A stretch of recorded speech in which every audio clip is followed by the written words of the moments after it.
Je vous le disais en titre, en France, c'est un piratage de grande ampleur. Le week-end dernier, des hackers ont affirmé avoir eu accès aux données de plus de 16 millions de Français qui figuraient dans les fichiers de police. Information confirmée ce matin par le ministre de l'Intérieur qui évoque des faits très graves. Le point sur cette question avec Nadège Abderrazak, notre correspondante à Paris.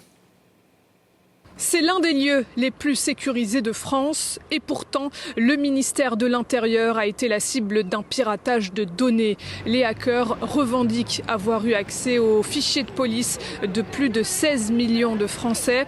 Un chiffre sous-estimé selon le patron de la place Beauvau qui tente de calmer le jeu alors que les questions se multiplient au vu des conséquences possiblement désastreuses de cette cyberattaque d'ampleur. Oui, je vous confirme qu'on a fait l'objet d'une intrusion malveillante il y a quelques jours maintenant. Donc une intrusion malveillante qui a eu lieu par un individu ou un groupe d'individus qui s'est introduit dans nos systèmes d'information en utilisant nos messageries en réalité. Donc il a d'abord piraté nos messageries. Et puis, vous savez, il y a 300 000 agents au ministère de l'Intérieur.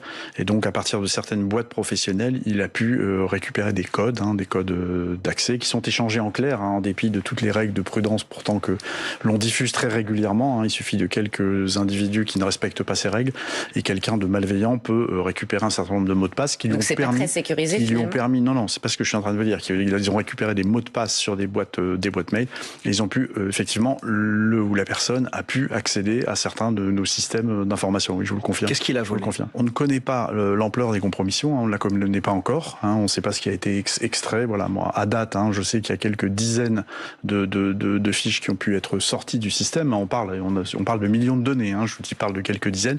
À date, moi, je reste très prudent. Voilà, on continue à investiguer. Le traitement d'antécédents judiciaires et le fichier des personnes recherchées ont été consultés, ajoute le ministre de l'Intérieur. Des dossiers extrêmement sensibles, essentiels au travail des forces de sécurité et qui n'ont pas vocation à être partagés avec le grand public. À l'Assemblée nationale, des députés ont interpellé le patron de la place Beauvau au sujet des failles qui ont permis cette cyberattaque inédite. Vous avez confirmé ce matin qu'une attaque informatique ayant touché le ministère de l'Intérieur a conduit à l'extraction de dizaines de fiches confidentielles. Le fichier de traitement des antécédents judiciaires et le fichier des personnes recherchées auraient notamment été consultés alors même qu'il s'agit de fichiers extrêmement sensibles, essentiels au travail des forces de sécurité et qui n'ont évidemment pas vocation à être accessibles au grand public. Cette attaque informatique est particulièrement grave. Elle interroge d'autant plus que s'ouvre dans les prochains jours l'examen du projet de loi relatif à la lutte contre la fraude qui prévoit un élargissement de l'accès à certains fichiers à des opérateurs extérieurs à l'administration. Sur la toile, cette cyberattaque contre le ministère de l'Intérieur a évidemment choqué de nombreuses personnalités. La base de données du ministère de l'Intérieur contenant les informations personnelles de tous les suspects et victimes de toutes les procédures judiciaires en cours et passées a bel et bien été intégralement piratée. C'est une catastrophe d'ampleur historique.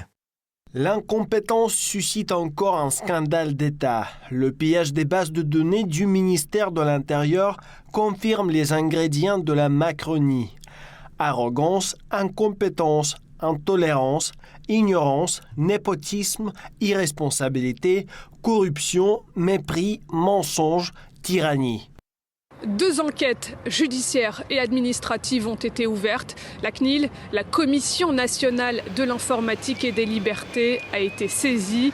En parallèle, le ministère de l'Intérieur affirme avoir renforcé les mesures de confinement et de sécurité sur les systèmes concernés.